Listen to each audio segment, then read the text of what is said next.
Chernobyl, अंतहीन रात।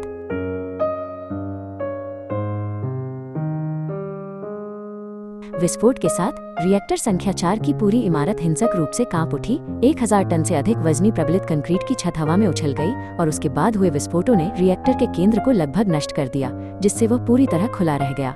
आग का एक ऊंचा स्तंभ उठ खड़ा हुआ और रेडियोधर्मी ग्रेफाइट के टुकड़े तथा परमाणु ईंधन के कण आकाश में बिखर गए, जबकि अदृश्य विकिरण चारों दिशाओं में फैल गया और उसी क्षण से हवा स्वयं खतरा बन गई। रिएक्टर संख्या 4 नियंत्रण से बाहर की दशा में जलता रहा। वो केवल आग नहीं थी, क्योंकि उन लपटों के भीतर वे घातक चीजें भी जल रही थीं जिन्हें मानव आंखें देख नहीं सकती।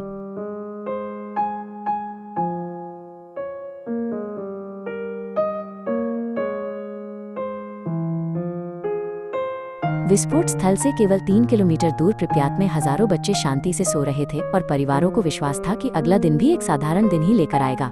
लेकिन ठीक उसी क्षण एक घातक रेडियोधर्मी बादल हवा के साथ चुपचाप शहर की ओर बढ़ रहा था और एक अदृश्य, निशब्द, गंधहीन मृत्यु स्वयं हवा की तरह पास आ रही थी। पूरा शहर सो रहा था, कुछ भी जाने बिना, और वह निस्तब्धता जल्द ही वास्तविकता बनकर लोगों के जीवन पर बिना किसी चेतावनी के उतरने लगी।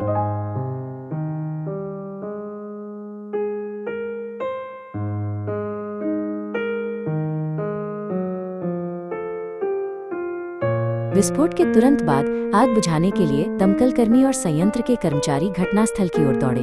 उन्हें लगा कि ये केवल एक साधारण औद्योगिक आग है और वे ठीक से ये भी नहीं समझते थे कि विकिरण का खतरा वास्तव में क्या होता है। बिना किसी सुरक्षा उपकरण के दमकल कर्मियों ने नंगे हाथों से तपते हुए ग्रेफाइट के टुकड़े उठाकर फेंके, और यद्यपि वे वहां केवल कुछ मिनट ही रहे, वही मिनट उनके जीवन भर के भाग्य का निर्णय बन गए। उस थोड़े से समय में उनके शरीर ने घातक मात्रा में विकिरण सोख लिया। बिना जाने वे पहले ही एक ऐसी रेखा पार कर चुके थे जिसे फिर कभी मिटाया नहीं जा सकता था।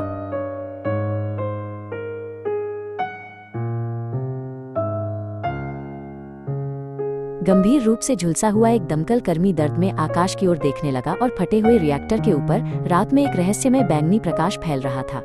उसने धीमे से कहा कि वो सुंदर है, लेकिन वह चेरेनकोव विकिरण था, जो अत्यंत तीव्र विकिरण के हवा से टकराने पर बनता है, एक ऐसा दृश्य जिसमें मृत्यु प्रकाश का रूप धारण कर लेती है।